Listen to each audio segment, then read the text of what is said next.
उत्तर भारत के एक छोटे से गांव सीतापुर की मिट्टी में एक खास ही सौंधी खुशबू थी। ये खुशबू मेहनत, संघर्ष और उम्मीद की थी। ये गांव था रघुनाथ का। लोग उसे रघु कहकर बुलाते। वो एक सादा, ईमानदार और मेहनती किसान था, जो रोज अपने खेत में सूरज निकलने से पहले पहुंच जाता और देर शाम तक हल चलाता। उसकी जीवन संगिनी दुर्गा उतनी ही सहनशील और कर्मठ स्त्री थी। रघु का जीवन आसान नहीं था। उसके पास सिर्फ 2 एकड़ बंजर जमीन थी, 2 बूढ़े बैल और एक झोपड़ी जो बरसात में टपकती थी, पर वो कभी शिकायत नहीं करता था।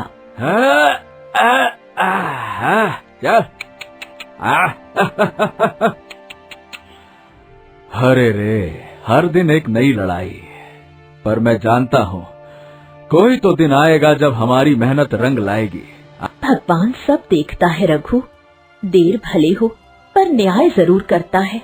गांव के कुछ लोग उसका मजाक उड़ाते थे, खासकर उसका पड़ोसी शामू। शामू के पास अच्छी जमीन, आधुनिक औजार और शहर में रिश्तेदार थे। उसका कहना था कि किस्मत ही सब कुछ है, मेहनत केवल मूर्खों का काम है। चल चल चल चल।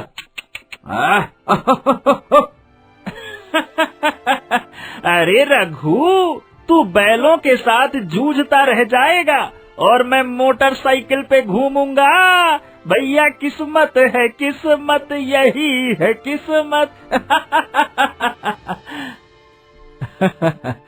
हाँ, शायद मेरी किस्मत मेरी मेहनत से ही बनेगी श्यामू। देखना, एक दिन खेत हरे होंगे और वो भी अपने दम पर। हाँ। हर दिन रघु सूरज उगने से पहले उठता, बैलों को सानता, पानी पिलाता और खुद रूखी रोटी खाकर खेत की ओर निकल पड़ता। उसके पाँव फटे हुए थे, हाथों में छाले थे, पर आंखों में उम्मीद थी। जब दोपहर की गर्मी खेत को तपाने लगती, वो एक आम के पेड़ की छांव में बैठ जाता और एक पोटली में बंधे मुट्ठी भर चूड़ा दाल खाता। फिर उठकर फिर से काम पर लग जाता। ये सिलसिला महीनों से जारी था। रात में ठंडी हवा चल रही है, तुम्हारी खांसी और बढ़ेगी, किसी वैद्य को दिखा दो। अब इलाज पर खर्च कहाँ से करें दुर्गा? पहले ये खेत उपजाऊ बन जाए, फिर सब ठीक कर लेंगे ना। खेत ज्यादा जरूरी है। रघु के पास पैसों की तंगी थी, पर आत्मसम्मान बहुत था। वो किसी से उधार नहीं लेता था, न सरकार की योजना में पंजीकरण करवाया, न बैंक से लोन लिया। रघु की मेहनत देखकर कई बार गांव वाले दंग रह जाते थे, पर शामू उसे ताना मारता रहता। क्या बात है? अबे रघु, तू किस मिट्टी का बना है? जिस खेत में पानी नहीं, वहाँ हरियाली के ख्वाब देख रहा है। गांव की चौपाल पर शामू ने कई बार लोगों के बीच रघु का मजाक उड़ाया, पर ग्राम प्रधान रामधन हर बार उसे रोकते। शामू, मेहनत करने वाले को कभी मत चिढ़ाओ। ऊपर वाले को कब किस पर तरस आ जाए कौन जाने। हाँ? पर शामू को कहाँ परवाह थी। उसने तो ठान लिया था कि वो एक दिन रघु को नीचा दिखाकर रहेगा। एक दिन शाम को जब रघु खेत से लौट रहा था, तो रास्ते में झाड़ियों के पीछे से एक धीमी कराह की आवाज आई। ये कौन है? कोई बच्चा तो नहीं? पास जाकर देखा तो एक छोटा बंदर जमीन पर पड़ा था। उसके पैर से खून बह रहा था और वो कांप रहा था। अरे बाप रे बाप, ओहो, इसे तो किसी ने पत्थर मारा है शायद। अरे रे, ये तो बेहोश सा लग रहा है। रघु ने बिना देर किए अपनी गमछी में उसे लपेटा और घर ले आया। ये क्या उठा लाए रघु? ये तो जंगली बंदर है, काट खाएगा। अरे डर मत दुर्गा, देख तो कैसे तड़प रहा है बेचारा। भगवान ने भेजा है इसे मेरी परख के लिए। हाँ, संभाल इसको, मैं वैद्य को लेकर आता हूँ, ठीक है ना? रघु ने गांव के पुराने वैद्य से दवा मंगवाई। उसने रात भर उस बंदर की देखभाल की, पैर की पट्टी की, दूध पिलाया और उसे अपने ही बिस्तर के पास एक कोने में सुला दिया। अगले दिन बंदर की आंखें खुली। वो पहले तो घबरा गया, लेकिन जब रघु ने धीरे से केला उसकी ओर बढ़ाया तो उसने बिना डर खा लिया। वो बंदर अब घर का सदस्य बन चुका था। अब इसका नाम भी रख दो महाराज। वैसे तो ये बड़ा चंचल और बुद्धिमान लग रहा है। चल, इसका नाम रखते हैं बजरा। जैसे खेतों में बजरा मेहनत से उगता है, वैसे ये भी हमारी मेहनत का साथी बनेगा। हाँ। बजरा धीरे धीरे रघु से बहुत घुल मिल गया। वो उसके पीछे पीछे खेतों तक जाता, बैलों की पूंछ पकड़कर झूला झूलता या पेड़ पर चढ़कर ऊपर से रघु को चिल्ला कर बुलाता। गांव वालों को मजा आता और बच्चे बजरा से खेलने आने लगे, लेकिन शामों को ये सब भी खटकता था। अरे वाह वाह वाह वाह, बंदर को नौकर बना लिया रघु ने। अब खेती में बंदर भी मदद करेगा क्या? पर रघु को इन तानों की परवाह न थी। अब उसकी दुनिया में एक नया दोस्त था जो वफादारी से भरा हुआ था, बजरा। मॉनसून का पहला बादल जब सीतापुर की ओर बढ़ा तो गांव के हर किसान की आंखों में चमक लौट आई। रघु के चेहरे पर हल्की मुस्कान थी। खेत की मिट्टी ने जब पहली बूंदों को चूमा, मानो धरती माँ ने अपने बेटे को आशीर्वाद दिया हो। हाँ, धन्य हो प्रभु, इस बार मेहनत व्यर्थ नहीं जाएगी। बजरा जो पास के आम के पेड़ पर बैठा था, झूमता हुआ नीचे आया और रघु की पीठ पर चढ़ गया। अब की फसल अच्छी हो गई तो हम बैलों के लिए नई जोड़ी भी लाएंगे और शायद झोपड़ी की छत भी बदलवा लें। खेतों में मेहनत दुगनी हो गई। रघु बजरा की मदद से अब परिंदों से फसल भी बचा पाता था। बजरा खेत के किनारे बैठकर सीटी जैसी आवाज निकालता और चिड़ियों को उड़ाता। एक दिन जब रघु खेत में हल चला रहा था, वो किसी सख्त चीज से टकराया। तेज आवाज आई, ठक। हैं? ये क्या? कोई पत्थर? मिट्टी को खोदा गया तो वहाँ से एक पुराना तांबे का घड़ा निकला। उसके ऊपर संस्कृत में कुछ खुदा था। रघु ने ढक्कन खोला। अंदर सोने की मुहरें थी। चमक इतनी तेज कि आंखें चौंधिया जाएं। हे भगवान, ये तो खजाना है। रघु घबरा गया। वो मोहरों को देखकर कांपने लगा।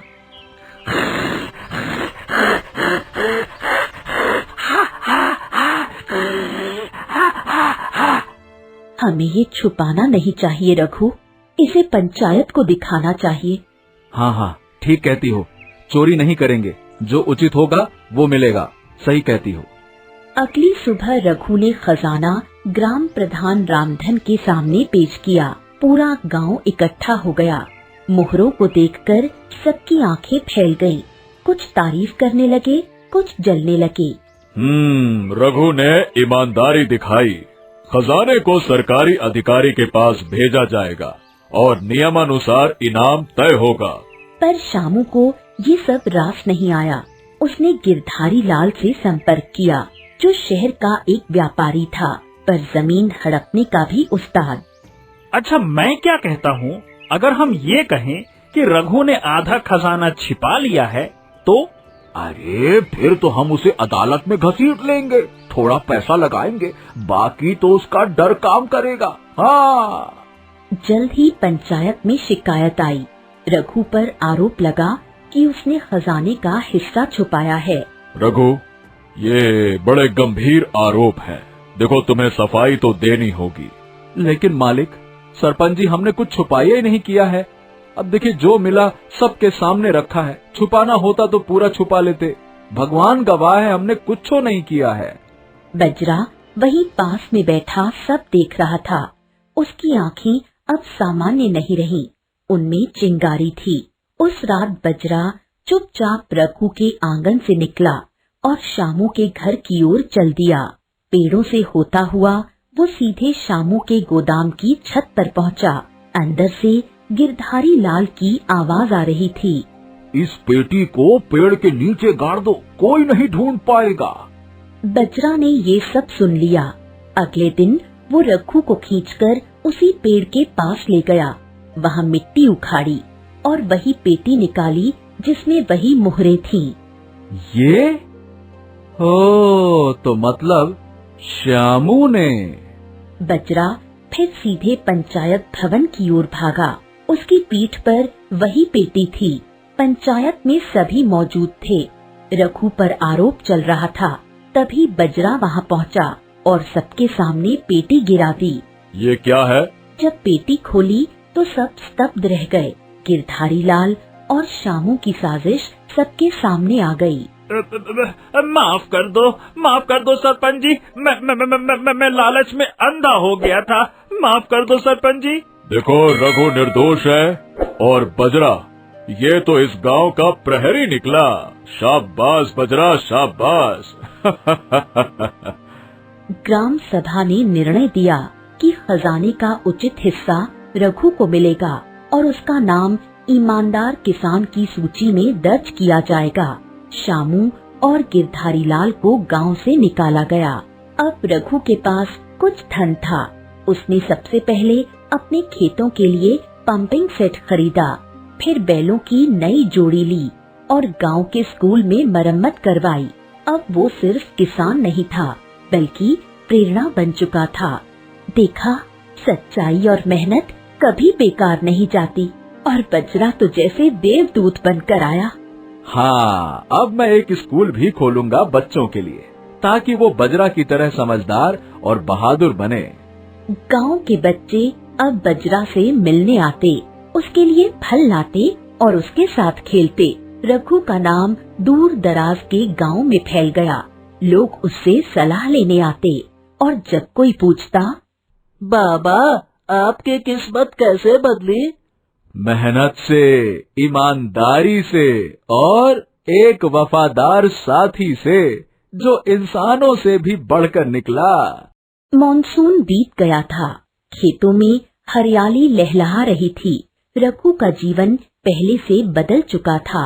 अब उसके खेत में फसल थी, घर में सुकून और जीवन में सम्मान। उसके साथ हर मोड़ पर रहने वाला बजरा अब गांव का हीरो बन गया था। बच्चे उसकी शरारतों पर हंसते, बूढ़े उसकी चालाकी के किस्से सुनाते और महिलाएं उसे केले मूंगफली खिलाती।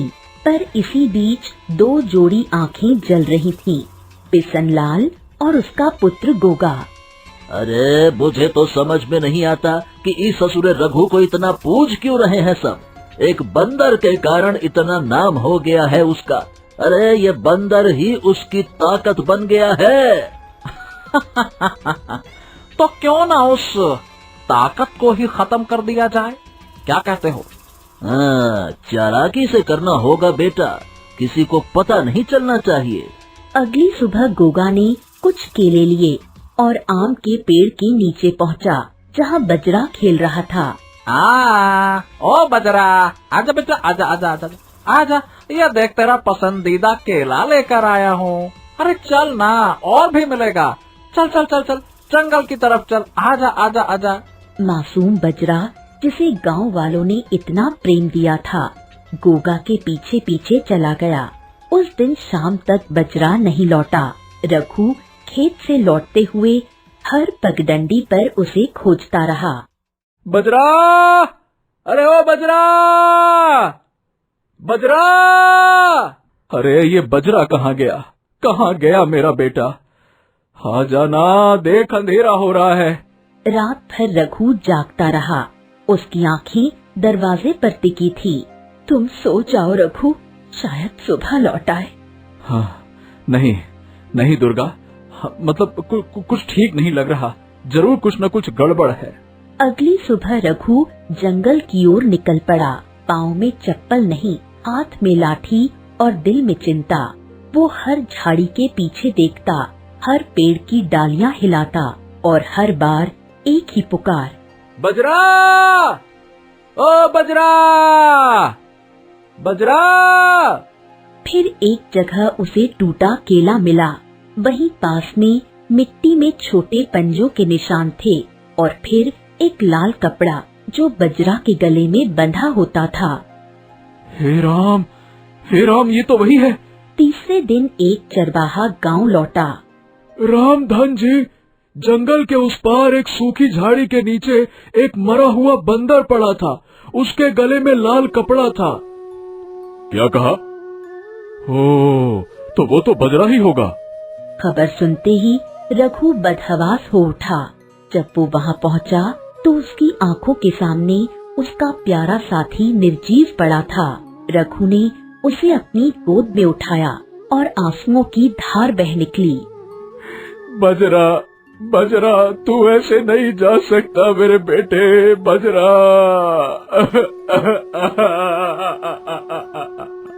पूरे गांव में शोक की लहर दौड़ गई। बच्चों ने रो रो कर आसमान सर पर उठा लिया। दुर्गा ने बजरा के लिए सफेद माला बनाई। रघु ने बजरा को आम के उसी पेड़ के नीचे दफनाया जहाँ वो रोज खेलता था। तेरी यादें यही रहेंगी बजरा, और तू हमेशा मेरा साथी रहेगा। ग्राम प्रधान रामधन ने हरिदत्त को चुपचाप जांच का आदेश दिया। कुछ ही दिन में हरिदत्त ने बिसन लाल की झोपड़ी के पास दोनों बाप बेटे की बात सुन ली। बापू, बंदर को पत्थर मारा तो तड़पने लगा, फिर झाड़ी में फेंक दिया। अब देख कैसे रघु फिर से गरीब बनता है। हरिदत्त ने ये सब रिकॉर्ड कर लिया और पंचायत में पेश किया। अरे ये हत्या है, हत्या, और वो भी जलन के कारण। बजरा ने कभी किसी का बुरा नहीं किया सरपंच जी, फिर उसे क्यों मारा गया? क्यों? अब हर बच्चा बजरा के किस्से सुनाता है। जब कोई पूछता, बाबा आप इतने बड़े आदमी कैसे बने? बेटा, मेहनत, सच्चाई और एक ऐसे साथी के कारण जिसने अपने प्राण देकर भी मेरी रक्षा की। समय बीतता गया, लेकिन दुख ने रघु का पीछा नहीं छोड़ा। एक दिन अचानक उसकी पत्नी गोमती तेज बुखार में तपने लगी। गांव के डॉक्टर ने बताया कि उसे डेंगू हो गया है। रघु घबरा गया। उसकी दुनिया पहले ही बजरा की मौत से खाली हो चुकी थी। अब गोमती के बीमार होने से उसका दिल डर से कांपने लगा। रघु, मैं जल्दी ठीक हो जाऊंगी, चिंता मत करना। नहीं नहीं गोमती, मैं तुमको कुछ नहीं होने दूंगा। तू ही तो मेरी आखिरी उम्मीद है, ऐसे कैसे? रघु ने दिन रात एक कर दिए। उसने शहर से दवा मंगवाई, अच्छे डॉक्टर को दिखाया, पर किस्मत को कुछ और ही मंजूर था। 3 दिन बाद गोमती ने उसकी बाहों में दम तोड़ दिया। तूने सब कुछ मुझसे छीन लिया, पहले बजरा और अब गोमती।